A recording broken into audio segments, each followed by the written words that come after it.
Typhoid Mary infected between 51 and 122 people with typhoid fever, and at least 3 of them died from it. She immigrated to America from Ireland alone at the age of 15. Over time, she developed a reputation and a career as a cook, mainly for wealthy families. Her specialty was ice cream and peaches, and her clients loved it, just absolutely lost their shit over it. Well, in 1906, a super rich banker family rented a summer home on Oyster Bay on Long Island, New York. And what do you know, 6 of the 11 people living there came down with typhoid. The landlord, worried that they'd never be able to rent a typhoid house, hired an investigator named George Soper to investigate it. He couldn't find the bacteria that causes typhoid anywhere in the house, so he started doing what we would now call contact tracing. He found out that Mary Mallon had worked in 8 houses in 5 years, and 7 of those houses had also been home to typhoid. But Soper didn't know where she was because by the time he got there, she had already left without a forwarding address. And the two finally crossed paths when he found out about another typhoid outbreak. This time it was with a wealthy family that was living on Park Avenue in Manhattan.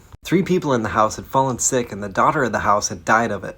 So Soper shows up and accuses her of being unsanitary and tells her that she's spreading the disease and that she needs to give him a stool sample. But Mary just got super offended, refused to give him any samples, and chased him out of the kitchen with a carving fork. At the time, germ theory was known by people like Soper and some doctors, but it wasn't really known about by most people, and it really wasn't accepted by most people. For her part, Mary felt right as rain and had been a professional cook for a long time now, so who the fuck was this Soper guy telling her she was sick and unsanitary? So then the first woman to earn a doctorate in public health, who I did a video on yesterday, Dr. Sarah Josephine Baker, showed up and tried to get Mary to give her some samples, but then she was chased off too. So Dr. Baker and Soper got the New York Health Department involved, and the health department sent them to go pick her up with 3 officers and an ambulance. This time when they came around, the first thing that Mary did was lunge at Dr. Baker with her trusty carving fork, and then she booked it. And after looking for her for 3 hours, they finally found her hiding in a closet in an adjacent house. So she was taken to a quarantine island called North Brother Island off the Bronx and was held there for 3 years without trial and underwent some crazy experiments.